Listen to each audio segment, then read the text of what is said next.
नमस्कार। Capital talk में आपका स्वागत है। मैं हूं स्वतंत्र जैन। आज हम बात कर रहे हैं मोदी सरकार के 7 साल के मौके पर फाइनेंस मिनिस्ट्री ने एक पुराना मुद्दा उठाया है और उसको ट्वीट किया है कि भारत जो belt of doing business of ease है उसमें पूरी दुनिया में 63वें स्थान पर है। ये रिपोर्ट 2019 अक्टूबर में आई थी और इसको फिर से फाइनेंस मिनिस्ट्री ने ट्वीट करके याद दिलाया है कि भारत की रैंकिंग पूरी दुनिया में 63वें नंबर पे है और जो मोदी सरकार के 5 साल के कार्यकाल में उसने 79 रैंक की उछाल ली है। और उसने ये याद दिलाया है कि फिर से हमें कि भारत की जो ईज ऑफ डूइंग बिजनेस है, रैंकिंग है, उसमें बहुत जबरदस्त सुधार आया है। कोविड के दौर में जो वर्ल्ड बैंक की कोई रिपोर्ट नहीं आई है, उम्मीद की जा रही है कि जो रिपोर्ट आएगी उसमें और भी सुधार हो सकता है। हम इसी पर बात कर रहे हैं कि ये जो रैंकिंग सुधार हुआ है उसका असल में हमारे जीवन में क्या असर हुआ है, हमारे कारोबारियों के जो वर्ग है वो क्या महसूस करता है कि उसके जीवन में या उसके कारोबार पर किस तरह से असर हुआ है, और कोविड की चुनौतियां किस तरह से हमें प्रभावित कर रही हैं, इस पर भी हम बात करेंगे। मैं आपका परिचय कराता हूं। हमारे साथ इस चर्चा में जुड़ रहे हैं गोपाल कृष्ण अग्रवाल जी, जो कि भाजपा के राष्ट्रीय प्रवक्ता हैं, आर्थिक मामलों के प्रवक्ता विशेष रूप से हैं। हमारे साथ हैं प्रवीण सोनी जी। प्रवीण सोनी जी जुड़ रहे हैं, मुंबई से जुड़ रहे हैं, institute of company secretary of India की राष्ट्रीय कार्यकारिणी के सदस्य हैं आप। हमारे साथ हैं अमित चंद्रा जी, जो कि पॉलिसी डायरेक्टर हैं सेंटर फॉर सिविल सोसाइटी से। हमारे साथ हैं एनके जैन साहब, जो कि फिक्की की राजस्थान की एमएसएमई समिति के चेयरमैन है और राजस्थान एम्प्लॉय एसोसिएशन के प्रेसिडेंट भी हैं। आप सभी लोगों का बहुत बहुत स्वागत है इस चर्चा में। सबसे पहले अमित जी, मैं आपसे समझना चाहूंगा, आप इन मुद्दों को काफी बारीकी से देखते रहे हैं, कि इसका क्या मतलब है कि हमारी रैंकिंग अगर 63 है तो क्या ये बहुत बड़ा अचीवमेंट है, या फिर जैसे कि हमने देखा कि कई पैमानों पर हम ऊपर हैं, जिसमें 10 इंडिकेटर हैं, कई पैमानों पर नीचे हैं। तो किस तरह से मैं चाहता हूं कि हमें हमारे दर्शकों को बता दें कि होता क्या है पूरी ब्रीफ, उसके बाद हम चर्चा शुरू करें। उस समय जब अमिताभ कांत जी, जो आप सीईओ हैं नीति आयोग के, उसमें वो सेक्रेटरी हुआ करते थे, तो उनकी अध्यक्षता में, उनके लीडरशिप में ये काम पूरा डिजाइन हुआ था। तो उन्होंने वर्ल्ड बैंक के इंडेक्स और रैंकिंग प्रणाली को बहुत अच्छे ढंग से समझ करने के बाद उन्होंने सोचा कि अगर हमें इस रैंकिंग में इंप्रूव करना है तो हमें क्या क्या कदम उठाने पड़ेंगे। उसके बेसिस पे उन्होंने एक 98 पॉइंट का एजेंडा बनाया था कि ये सुधार में ये 98 सुधार करने पड़ेंगे। और डेफिनेट बात है कि कुछ सुधार तो केंद्र सरकार से रिलेटेड है, लेकिन बहुत सारे सुधार राज्य सरकार से भी रिलेटेड थे। तो राज्य सरकार को उन्होंने वो 98 पॉइंट एजेंडा बनाया कि भाई आप लोग अपने अंदर ये सुधार, ये परिवर्तन, ये चेंजेस कीजिए। और उसके बाद से करना भी शुरू हुआ। एक उसके बीच में बहुत ही महत्वपूर्ण, मेरे हिसाब से बहुत ही महत्वपूर्ण उसमें डेवलपमेंट हुआ, वो ये था कि अरविंद पनागरिया जी जब नीति आयोग के चेयरपर्सन थे, तब उन्होंने सोचा कि ये वर्ल्ड बैंक की जो रेटिंग रैंकिंग होती है, एक तो उसका मेथोडोलॉजी थोड़ा समझ लेते हैं। वो परसेप्शन बेस्ड इंडेक्स है। तो वो भी 2 शहरों के बेसिस में अपना इनपुट लेते हैं, दिल्ली और मुंबई। तो दिल्ली और मुंबई में जितने सीए हैं, कंसल्टेंट हैं, उनसे पूछते हैं कि भाई ये बिजनेस खोलने में लगभग कितने दिन आते हैं, कितने परेशानियां होती हैं, कितने डॉक्यूमेंट्स रिक्वायर्ड होते हैं, और उस बेसिस पे वो अपना रैंकिंग तैयार कर देते हैं। कोई बड़ा लार्ज स्केल सर्वे नहीं करते हैं। सो केवल 2 शहरों में कंसल्टेंट के बेसिस पे करते हैं। तो शायद ये लगा कि ये केवल 2 शहरों के बेसिस पे हमें रैंकिंग नहीं करना चाहिए, और इसका रिफॉर्म का रियल बेनिफिट अगर हम लोगों तक पहुंचाना चाहते हैं तो स्टेट्स को करना होगा। तो उसके बाद नीति आयोग के नेतृत्व में भारत का अपना खुद का ease of doing business report तैयार करना शुरू किया, और इंडेक्स जिसमें रैंकिंग करने लगे अलग अलग स्टेट्स का। तो मेरे ख्याल से वो एक बड़ा अच्छा डेवलपमेंट हुआ कि जहां पे स्टेट्स का नेमिंग एंड शेमिंग एक्सरसाइज शुरू हुआ। तो स्टेट्स के अंदर कंपटीशन आने लगा कि कौन अच्छा कर रहा है, किस पैरामीटर में कर रहा है। और इनिशियल के दिनों में जो चैंपियन होते थे गुजरात और तमिलनाडु, बाद में झारखंड, आंध्रा, तेलंगाना ने बहुत तेजी से प्रोग्रेस किया, और उनके अंदर भी ये आया कि भाई हमें भी इसमें टॉप करना है। तो बड़ा अच्छा हुआ है। लेकिन इसको अगर थोड़ा सा इस परसेप्शन में भी देखें कि हम कह रहे रैंकिंग में तो चेंज हो गया, मगर बिजनेस के लाइफ में क्या क्या चेंजेस हुए, ऑर्डिनरी लोगों के लाइफ में क्या क्या चेंजेस हुए, क्या जमीन पे वो परिवर्तन दिख रहे हैं।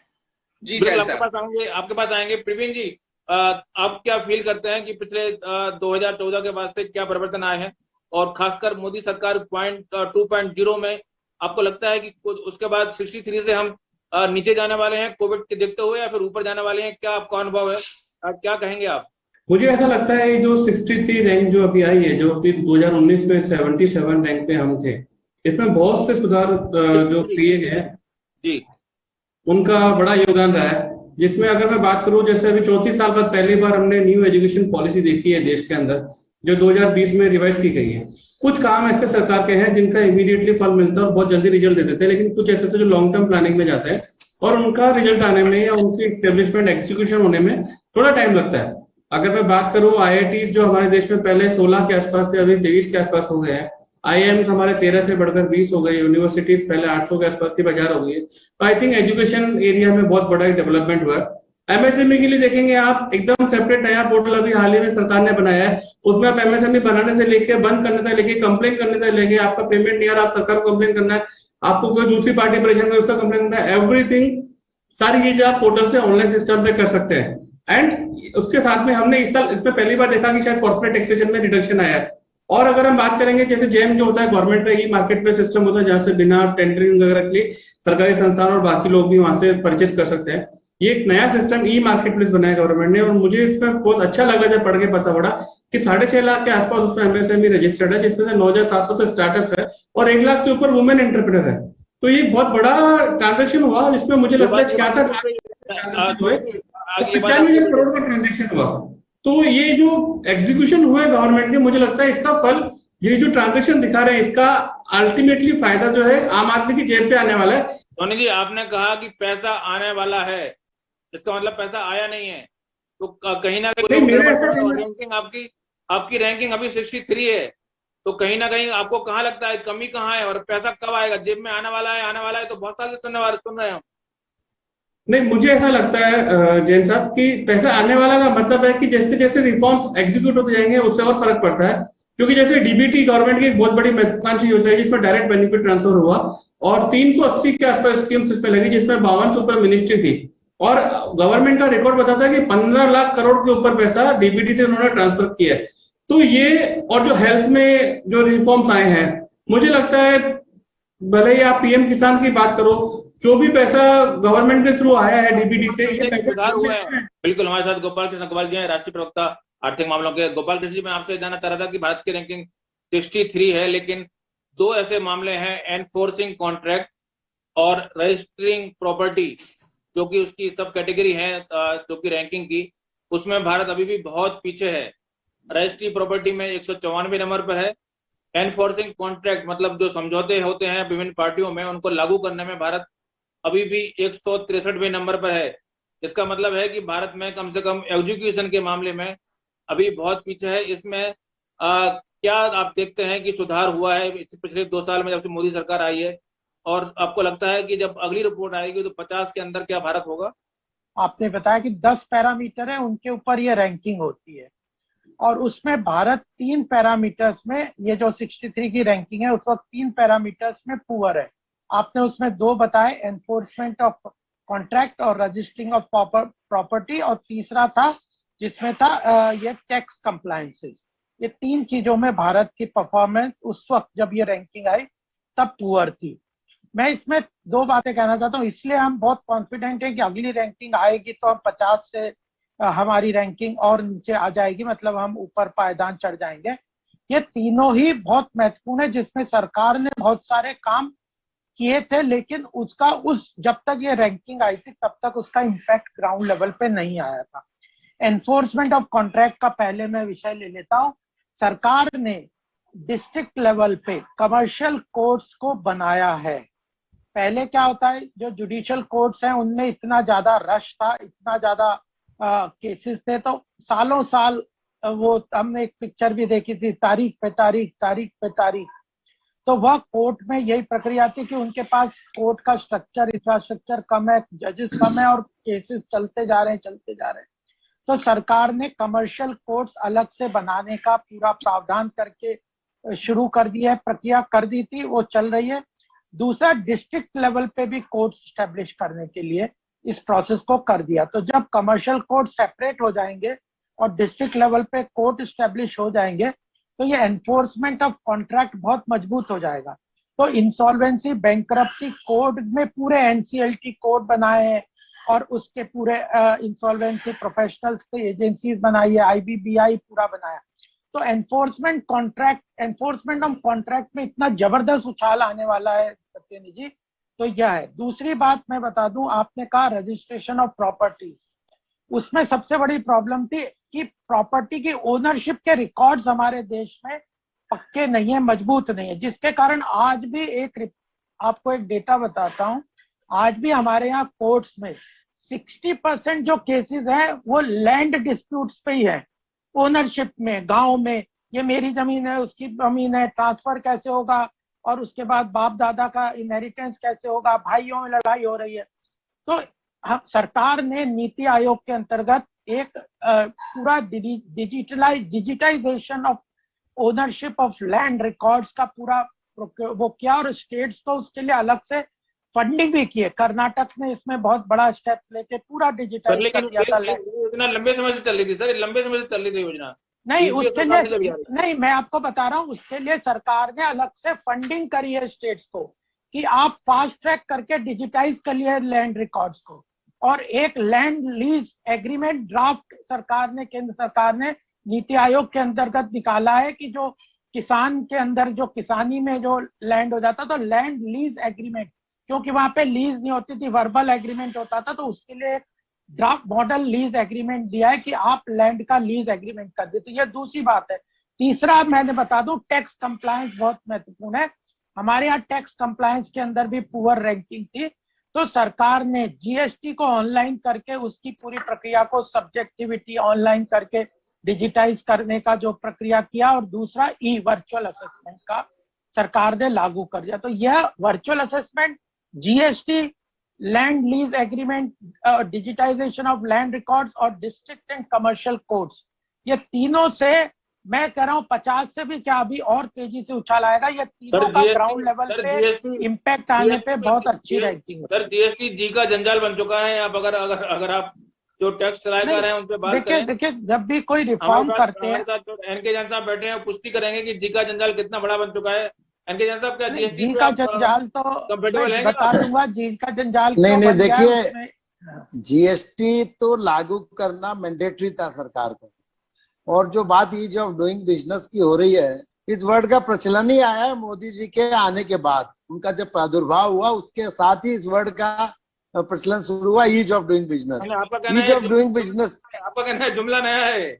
जुमला नया नहीं है, मोदी जी के साथ आया, नया नहीं, अब तो 7 साल पुराना हो गया। जुमला कैसे हो गया जब ग्राउंड लेवल पे हमने आपको बता दिया 130 से मैं वही बता रहा हूँ sir. Ease of doing business में क्या होता है, अगर एमएसएमई के नजरिए से देखें तो वो ईज ऑफ डूइंग बिजनेस में क्या चाहते हैं। पहला तो जब वो कोई व्यापार शुरू करने जाए तो रजिस्ट्रेशन में दिक्कत नहीं हो। दूसरा, उनको फाइनेंस के लिए जाए बैंक में तो वहां फाइनेंस की दिक्कत नहीं हो। तीसरा, वो जिस जमीन पर इंडस्ट्री लगाना चाहते हैं उस जमीन के लैंड कन्वर्जन में उनको प्रॉब्लम नहीं हो। चौथा, पावर कनेक्शन इजीली मिल जाए और पावर उनको अवेलेबल हो, अच्छे क्वालिटी की पावर। ये 4-5 चीजें ऐसी हैं जो मस्ट होती है किसी भी इंडस्ट्री को चलाने के लिए। अगर इन 4-5 चीजों में आप सक्षम हैं और प्रॉपरली इंडस्ट्री को दे पा रहे हैं तो मैं समझता हूँ ये ईज ऑफ डूइंग बिजनेस की रैंकिंग से कोई फर्क नहीं पड़ता है। संक्षेप में आप हमें ये बताएं कि पिछले 2014 से 2019 है, इस बीच में ईज ऑफ डूइंग बिजनेस के लेवल पर आपकी लिविंग में जो आपकी जीवन का जो लाइफ में जो आपकी जटिलताएं हैं, काम करने में जटिलताएं हैं, वो क्या कम हुई हैं? लोन आसानी से मिलता है क्या? नहीं, काम करने की जटिलताएं निश्चित रूप से कम हुई है। पहले मुझे अच्छे से याद है कि सी फॉर्म नहीं आने की वजह से लाखों रुपए की पेनल्टी भरा करते थे हर इंडस्ट्री वाले, जिनके कभी किसी का कोई सी फॉर्म नहीं आया, बिल कट गए और परेशान हो रहे हैं, उसकी वजह से असेसमेंट पेंडिंग रहते थे। तो अब जीएसटी आने की वजह से जो बात है कि उसमें अब सी फॉर्म की रिक्वायरमेंट ही खत्म हो गई, तो अब वो समस्या ही खत्म हो गई। लेट फीस तो है ना, लेट फीस है। नहीं, देखिए लेट फीस डिफरेंट थिंग है। लेट फीस तो यदि आप टैक्स टाइम से नहीं भरेंगे तो लेट फीस देने में हर्ज क्या है। अगर कोई टाइम से टैक्स भरता है तो उस पर थोड़ी लगेगी लेट फीस। तो जीएसटी को वैसे ईज ऑफ डूइंग बिजनेस की नजर से अगर देखें तो जीएसटी बेटर टैक्स रिफॉर्म है। आपको लगता है कि आप बिजनेस स्टार्ट करना आसान हुआ है? बिजनेस स्टार्ट करना निश्चित रूप से आसान हुआ है। मैं इसी महीने का डाटा आपको बताता हूँ। अब तक की सर्वाधिक कंपनियां रजिस्टर हुई हैं। पिछले महीने में 12,754 कंपनियां रजिस्टर हुई हैं, जो कि आज तक का एक महीने का रिकॉर्ड है। अगर ये आसान नहीं होता तो इतनी कंपनी रजिस्टर नहीं होती। बंद हुई है, LLP बंद नहीं हुई नहीं है। बंद नहीं, जो चालू हुई है, जो नई कंपनी रजिस्टर हुई है उनकी बात कर रहा हूँ। नहीं, LLP कन्वर्ट हुई है ना वो LLP सारी। नो कन्वर्ट नहीं सर, जो रजिस्ट्रार ऑफ कंपनी में नई कंपनी रजिस्टर हुई है पिछले महीने, उनकी संख्या सबसे ज्यादा आई है पिछले महीने, लास्ट मंथ की बात कर रहा हूँ। ये जो नई कंपनियां खुली हैं उनको वो कन्वर्ट हुई है या नहीं खुली हैं? सर ऐसा है सत्येंद्र जी, मैं पहले तो आपको बताना चाहूंगा, हम उस देश में रहते हैं जहाँ पे आदमी को हेलमेट लगाने के लिए भी पेनल्टी लगानी पड़ती है कि भैया आप नहीं पहनोगे तो आप पे फाइन लगा जाएगा, जबकि वो उसकी सुरक्षा के लिए। हम मास्क नहीं लगाएंगे तो पेनल्टी लगाएंगे, जबकि वो उसकी सुरक्षा के लिए। तो हमारे देश में GST में नहीं है, दुनिया में सबसे बड़ा लगानी पड़ेगी। और जो आप बोल रहे हैं कि ये LLP कन्वर्ट हुई है, अगर LLP इसमें से कुछ कन्वर्ट भी हुई है तो वो सब अपना बिजनेस स्कोप एक्सपैंड कर रहे हैं, अपना एरिया बढ़ा रहे हैं। किसी को पार्टनरशिप फॉर्म में काम चल रहा है, बड़ा हो गया उसने LLP बना ली, और बड़ा बन गया उसने बॉडी कॉर्पोरेट बना ली, प्राइवेट लिमिटेड, फिर पब्लिक लिमिटेड बना ली, बाद में उसको जाके सेबी में लिस्टिंग करवा ली, पब्लिक फाइनेंसिंग। मुझे एक जो कमी दिखती है सर इसमें, ईज ऑफ डूइंग बिजनेस में, बात करेंगे ब्रेक के बाद। फिलहाल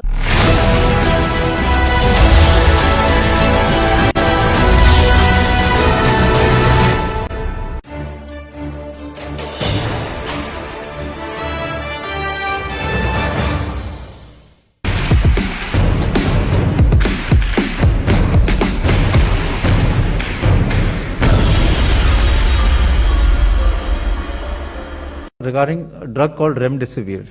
रेमडेसिविर एक ऐसा ड्रग है जो आजकल बहुत डिमांड में है, लेकिन अगर हम इसको क्रिटिकली देखें तो रेमडेसिविर की जो बेनिफिट्स हैं वो वेल एस्टैब्लिश नहीं है। सबसे पहले जो रेमडेसिविर की स्टडी आई थी वो चाइना से ही आई थी, क्योंकि कोविड पैंडेमिक चाइना में ही शुरू हुआ था। वो एक नेगेटिव स्टडी थी जिसमें रेमडेसिविर का कोई फायदा नहीं आया था।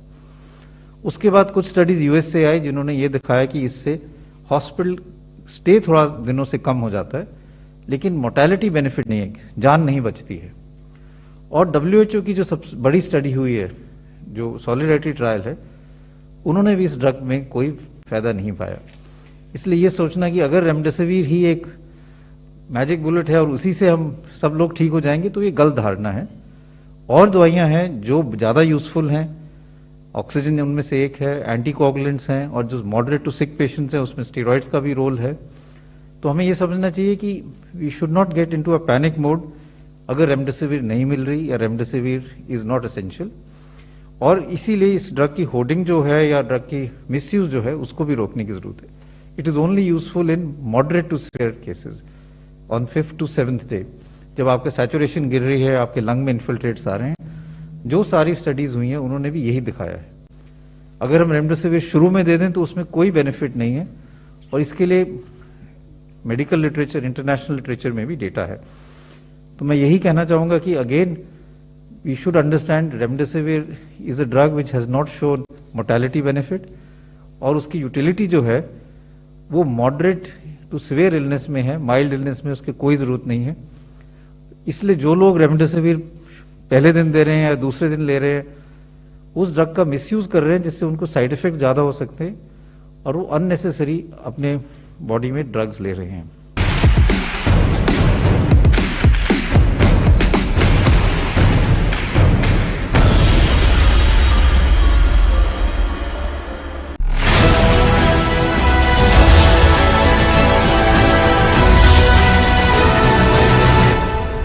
ब्रेक के बाद आपका स्वागत है। हम बात कर रहे थे कि ईज ऑफ डूइंग बिजनेस के साथ आपके जीवन का स्तर कितना सुधरा है, लिविंग कितनी सुधरा है। Amit ji, centre for civil society को आप कामकाज देख रहे हैं, आपको लगता है कि सिविल सोसाइटी के लेवल पर आपको महसूस होता है कि ईज ऑफ लिविंग बेटर हुई है पिछले 4-5 साल या 7 साल में? अमित जी नहीं, अगर सिविल सोसाइटीज का बात करें, और सिविल सोसाइटीज मतलब नॉट फॉर प्रॉफिट ऑर्गेनाइजेशन, तो उनका लिविंग बहुत मुश्किल हो गया है। और मुश्किल होने के पीछे का जो एक मेन रीजन है, जैसा हम जानते हैं कि बहुत सारे एनजीओ को ब्लैकलिस्ट किया गया, और एक FCRA जो फॉरेन कंट्रीब्यूशन आता था उसका रेगुलेशन बहुत स्ट्रिक्ट हो गया। तो बहुत सारे ऑर्गेनाइजेशंस के काम और उनके जो प्रोजेक्ट चलते थे वो तो बहुत रिड्यूस हो गए हैं। तो civil society as an NGO अगर देखे तो उनको उनकी परेशानियां बढ़ी हैं, लेकिन उसमें हमें ये पैमाना भी नहीं होना चाहिए इस संदर्भ में कि उनकी परेशानियां बढ़ी है कि कम हुई है। ये तो होना चाहिए कि जितने ऑनेस्ट लोग थे जो अच्छा काम कर रहे थे वो अच्छे ढंग से कर पा रहे हैं कि नहीं, और अगर उस प्रोसेस का, उस सिस्टम का फायदा लेकर कुछ लोग अगर गलत काम कर रहे थे तो उनकी गलत काम रुका है कि नहीं, तो वहां पे मैं फेयर मानूंगा। लेकिन अगर सिविल सोसाइटी को इस संदर्भ में भी देखा जाए, once again coming back to कि ये पूरे प्रोसेस करने का पर्पस क्या है, तो उस संदर्भ में आइडिया ये रहा है कि भाई फास्ट ग्रोथ हो, ढेर सारा जॉब अपॉर्चुनिटीज क्रिएट हो, लोगों को जेब में पैसे आए, उनका लिविंग स्टैंडर्ड सुधरे, गरीबी खत्म हो। तो ease of doing business ranking अपनी जगह ठीक है, इंटरनेशनल लेवल पे नाम कमाने के लिए बहुत अच्छा है, लेकिन जब तक आपको ग्राउंड लेवल पर वो सुविधाएं नहीं मिलेगी तब तक आपके किसी भी इंडस्ट्री वाले के या ट्रेड वाले के दिमाग में सुकून और चैन नहीं आएगा। मेरी फैक्ट्री चल रही है, रात को 3 बजे फोन आता है पावर कट हो गया, बिना किसी इंफॉर्मेशन के मेरी नींद खराब हो जाती कि कल जो माल बना के देना था कैसे दूंगा। ये इंफ्रास्ट्रक्चर में सुधार होना बहुत जरूरी है, रैंकिंग में सुधार हो या ना हो। मुझे लगता है कि जो कंप्लायंस जो है ये राज्य और केंद्र दोनों का विषय है, और केंद्र सरकार अपने यहाँ से अगर कंप्लायंस अगर कम करता है तो उसमें राज्य सरकार भी अपना कंप्लायंस देखती है जो उनके पर्टिकुलर स्टेट में ही कंप्लायंस एप्लीकेबल होता है। अगर वो अपने यहाँ से कंप्लायंस कम करती है तो ये दोनों जगह से साथ में काम होता है और एक साथ ही पूरा कंप्लायंस हो जाता है। जैसे कि मान लीजिए अगर एक डॉक्यूमेंट 10 कंप्लायंस के लिए चाहिए और अगर वो एक ही फॉर्म के अंदर अगर आ गई है, जैसे लेबर लॉ में रिफॉर्म्स किया, 44 एक्ट हटा के 4 कोड डाल दिए, अब वो 44 जगह पे वो लेबर को फॉर्म पेपर नहीं देना पड़ेगा, 4 जगह पे ही देना पड़ेगा, और 44 जगह पे अलग अलग तरीके से देना पड़ता था। कोई बोलता नोटरी चाहिए, कोई बोलता अपोस्टाइल चाहिए। अभी हुआ नहीं है, ये होगा सर, अभी हुआ नहीं है। अभी गोपाल कृष्ण जी, अभी जीएसटी और वर्चुअल असेसमेंट वगैरह में कई डेटा कोलेट की है सरकार ने कि 26A फॉर्म उधर से डेटा पकड़ लिया, उधर से ले लिया, तो ऑटोमेटिकली बहुत सारी चीजें केवाईसी के अंतर्गत और पैन नंबर के थ्रू, आधार के कार्ड के थ्रू ऑटोमेटिकली इनकॉर्पोरेट करने का सरकार प्रयत्न करे, काम करे, उससे अच्छा भी होगा। लेकिन कुछ इंडस्ट्रीज उससे परेशान भी है क्योंकि वो मल्टीपल अगर डेटा फिक्स करते थे तो उससे कई चीजें वो मैनिपुलेशन का कई बार ज्यादा स्कोप रह जाता था। मैं ये नहीं कह रहा करते हैं, लेकिन कुछ स्कोप उसको खत्म करने का सरकार ने प्रयास किया और वह जब हो जाएगा तो बहुत चीजें और स्मूथन हो जाएगी। तीसरी बात मैं महत्वपूर्ण कहना चाहता हूँ, जैन साहब ने बहुत अच्छी बात की कि ग्राउंड लेवल पे इंडस्ट्री लगाने में कितना इशू है। मैं 5 पॉलिसीज पे हम काम कर रहे हैं, आपको मैं ये बता रहा हूँ कि कितना काम हो रहा है। इंडस्ट्रियल पॉलिसी देश में 1948 की पॉलिसी अभी चल रही है नरेंद्र जी। आज के 2021 में हम लोगों ने नई इंडस्ट्रियल पॉलिसी 91 में उसमें रिफॉर्म अमेंडमेंट आया था, 48 की पॉलिसी अभी भी चालू। हमने पूरा रिस्ट्रक्चर करके उसका ड्राफ्ट बना लिया। कोविड हो गया, थोड़ा लेट हो गया, लेकिन नई इंडस्ट्रियल पॉलिसी पूरी आएगी। इंफ्रास्ट्रक्चर में पूरी तरह से 6 लाख करोड़ का एनआईपी का जो प्रोजेक्ट है उसका काम ही यही है कि पोर्ट्स बन जाएं, रोड्स बन जाएं, रेलवे फ्रेट कॉरिडोर बन जाएं, वाटरवेज बन जाएं, पुल बन जाएं, ब्रिजेस बन जाएं। आप देखिए जो कॉरिडोर, फ्रेट कॉरिडोर है, डबल डेकर ट्रेन कैसी चलती हैं, कैसे फास्ट ट्रांसपोर्टेशन बढ़ाते हैं। दूसरी हम पॉलिसी ला रहे हैं लॉजिस्टिक पॉलिसी। भारत की ट्रांसपोर्टेशन कॉस्ट ग्लोबली 40% हायर है। New logistic policy draft public domain में है, जिससे हमारा टारगेट है कि 40% कॉस्ट हम ये जो लॉजिस्टिक कॉस्ट की transportation of raw material, finish product, infrastructure development के थ्रू कॉस्ट को 40% रिड्यूस कर देंगे। सर ये तो अभी बढ़ रही है कॉस्ट ट्रांसपोर्टेशन की, डीजल और पेट्रोल रेगुलर दाम जिस हिसाब से बढ़ रहे हैं नहीं, आपको फिर मैं बता तो ट्रांसपोर्टेशन कॉस्ट कम आने का तो मतलब ही नहीं आएगा। कॉरिडोर बना ना, वो तो बढ़ेगी।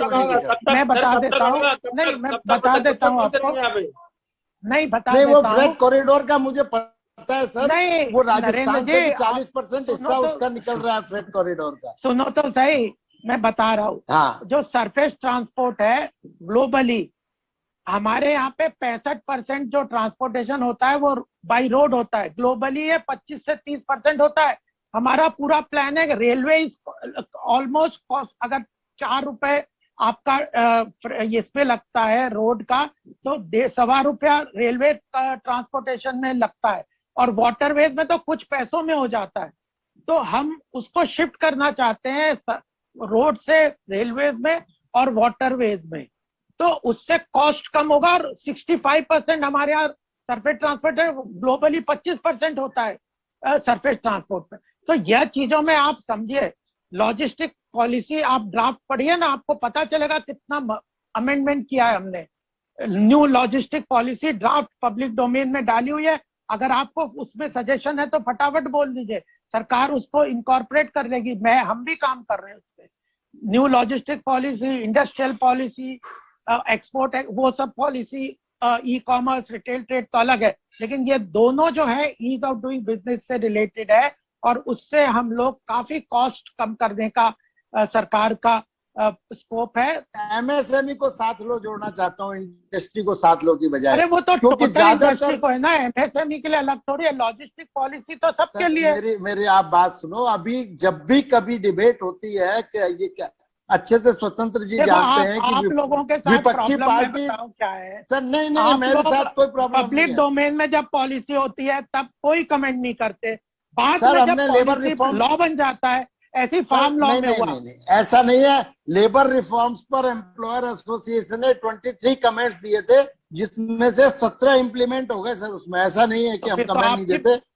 नहीं, आप तो फिर तो स्वागत करो ना, आप तो पता। हम तो स्वागत कर सर, लेबर रिफॉर्म का तो हम स्वागत करते हैं, हमने कब नहीं किया स्वागत। हमें नरेंद्र जी, अच्छी चीज का स्वागत करना ही चाहिए। नरेंद्र जी, हमें बताएं कि जब अगली वर्ल्ड बैंक की रिपोर्ट आएगी तो आपको क्या लग रहा है कि भारत कहाँ होगा? और राजस्थान 40 पे होगा, 40 पे। राजस्थान कैसे ठीक करेगा? मैं फिर ये कह रहा हूँ सर, रैंकिंग भारत की लगातार बढ़ेगी जिस हिसाब से रिफॉर्म्स हो रहे हैं, पर वो रिफॉर्म जब तक ग्राउंड लेवल पर नहीं आएंगे तब तक एक आम व्यक्ति को, एक एमएसएमई को, एक टाइनी इंडस्ट्रीज को, एक गांव में चल रही छोटे उद्योग को जब तक वो सुविधाएं नहीं मिलेंगी तब तक ये ईज ऑफ डूइंग बिजनेस की रैंकिंग बेमाने है मेरे हिसाब। मतलब नहीं है। सोनी जी, आपको नंबर से मतलब है, काम से मतलब है? और नंबर कितने आने वाले हैं? नंबर आना चाहिए। मुझे लगता है कि जो केंद्र सरकार का जो टारगेट है 50 के अंदर, वो पहुंचना चाहिए, मुझे ऐसा लग रहा है। गोपाल जी, आपका क्या टारगेट है सर? कितने नंबर आने वाले हैं? अब तो मैंने आपको 5-6 चीजें बताई है जिनका ग्राउंड लेवल पे इम्पैक्ट जैसी आएगा, और बहुत चीजें आएंगी। लेकिन कब तक आएगा इम्पैक्ट? नहीं, देखिए, जीएसटी में थोड़े से प्रॉब्लम्स हैं। मैं नरेंद्र जी की बात से बिल्कुल डिनाई नहीं कर रहा। जीएसटी की इम्प्लीमेंट, मैं खुद चार्टर्ड अकाउंटेंट हूँ, मुझे पता है कितने प्रॉब्लम्स आते हैं। सर आईटीसी में इतने हर्डल कर दिए हैं, आईटीसी में इतने हर्डल हैं कि जो है ना, कदम कदम पे हर्डल है, स्मूथ है ही नहीं, कुछ भी स्मूथ नहीं है। तो सर उसके लिए इंफ्रास्ट्रक्चर मजबूत करना पड़ेगा। आईटी का साल पहले जीएसटी के लिए भी आईटी का इंफ्रास्ट्रक्चर मजबूत, लोग कहते थे आप नाम ही सरल है, ताकि आपकी जो साइट है वो क्रैश नहीं हो जब एक साथ हुई हो। आईटी अपना थोड़ा कमजोर है सर, उसमें काम करने की बहुत जरूरत है। आईटीसी में हर्डल है, आपने भी उसको डिनाई नहीं किया, आप भी मान रहे हैं कि आईटीसी में हर्डल है। नहीं, तो वो तो उसमें प्रॉब्लम कुछ इंडस्ट्री की तरफ से भी है। जीएसटी पे आप डिबेट करना मुझसे कर लीजिए, क्या प्रॉब्लम है। इंडस्ट्री के कारण बहुत सारी चीजें गड़बड़ हो जाती है, वो डिले कर दो, रिटर्न में टाइम एक्सटेंड कर दो, इसको इससे मत करो, हमारे को अगली रिपोर्ट में कितने नंबर देने वाले हैं? हम तो बिल्कुल 40-50 से ऊपर आ जाएंगे। बस यही बोलना चाह रहा हूँ कि ये नंबर के डिबेट से आगे निकले, नंबर बढ़ जाएगा। और अगर केवल नंबर का ही डिबेट देखना है ना, तो जब इंडिया की रैंकिंग 128 के आसपास थी, रशिया की रैंकिंग 130-133 थी, और उसके बाद आज जब इंडिया की 63 है, रशिया की 28 हो गई, तो वहां पे पुतिन साहब ने भी बोला कि हमें टॉप 50 के अंदर आना है, और विद इन 5 years वो टॉप 50 के अंदर आ गए। हम भी आ सकते हैं, ऐसा नहीं है। प्लस जो गोपाल जी ने बोला, मैं मानता हूं, एक बड़ा इस रैंकिंग में सुधार में जो हमारा मेन हर्डल रहा है वो रहा है जुडिशरी रिफॉर्म। और जुडिशरी में भी जानते हैं कि गवर्नमेंट बहुत ज्यादा अपनी तरफ से मतलब प्रेशर नहीं कर सकता है, क्योंकि जुडिशरी इंडिपेंडेंट है, उनका अपना फंक्शन है, तो उसमें बहुत ज्यादा गवर्नमेंट प्रेशर या पॉलिटिकल प्रेशर से भी काम नहीं बनेगा। लेकिन हमें ये भी देखना है कि हम ये करें, लेकिन मेरा कहना है कि बस ये नंबर दौड़ में ना फंसे, और गली में लोगों को बेनिफिट हो, और वो बेनिफिट कन्वर्ट हो इन टर्म्स ऑफ। एक लाइन में बोले संजीव, सोनी जी क्या कहना चाह रहे हैं? खत्म करेंगे। एक लाइन में मैं कहना चाहूंगा नरेंद्र जी की बात को मैं थोड़ा सा जवाब देना चाहूंगा कि एमएसएमई का जो जैम पोर्टल है उससे बहुत फायदा हुआ। दूसरी बात, अगर बताओ, हर कॉर्पोरेट को आज की तारीख में एमएसएमई रिटर्न फाइल करना जरूरी है। किसी भी क्रेडिटर, आपके वेंडर जो है 40 दिन से पैसा अगर बाकी है तो आपको उसके रिटर्न में बताना पड़ेगा कितना पैसा बाकी है, कब से बाकी है, क्यों बाकी है, किस कारण से आपने पेमेंट नहीं किया। ये सारी रिपोर्ट गवर्नमेंट के पास में रहती है, फिर वो उसमें लीगल एक्शन ले सकता है। तो वेंडर का पेमेंट, जो एमएसएमई वेंडर्स का पेमेंट ऑटोमेटिकली टाइम से आ रहा है और जल्दी आ रहा है, और कंपनी के पास में बहाना नहीं बचा कि भैया छोटा छोटा आदमी, छोटा वेंडर है, उसको मैं दबा दूं, उसका पेमेंट खा जाऊं। ये पॉसिबिलिटीज आज की तारीख में नहीं है। हर कंपनी को क्वार्टरली और 6 मंथली रिटर्न दाखिल करनी पड़ रही है। तो मुझे लगता है जो एमएसएमई वेंडर्स का फायदा और जो अर्ली रिकवरी ऑफ पेमेंट और कलेक्शन आज की तारीख में हो रहा है, बिकॉज ऑफ लास्ट 1 ईयर जो एमएसएमई में नई फाइलिंग्स कॉर्पोरेट में चालू हुई है, शायद वो पहले कभी नहीं था। चलिए, तो फिलहाल चर्चा में इतना ही। हम जानते हैं कि भारत की शिक्षा प्रणाली की बड़ी विशेषता यह है कि नंबर ओरिएंटेड है। इसमें जोर दिया जाता है कि आप नंबर अच्छे लेके आए, आपकी काबिलियत तो बात की बात होती है। उम्मीद करता हूं कि भारत की जो ईज ऑफ डूइंग बिजनेस है उसमें वो रणनीति नहीं होगी, और भारत इस तरह की एक व्यापक रणनीति बना रहा होगा कि ईज ऑफ डूइंग बिजनेस में सिर्फ नंबर नहीं, हम सच में जमीन पे उसके लाभ हों, कारोबारियों को लाभ हों, तभी हमारा जीवन स्तर सुधरेगा। आप सभी लोग चर्चा में जुड़े, बहुत बहुत धन्यवाद, नमस्कार। आप देखते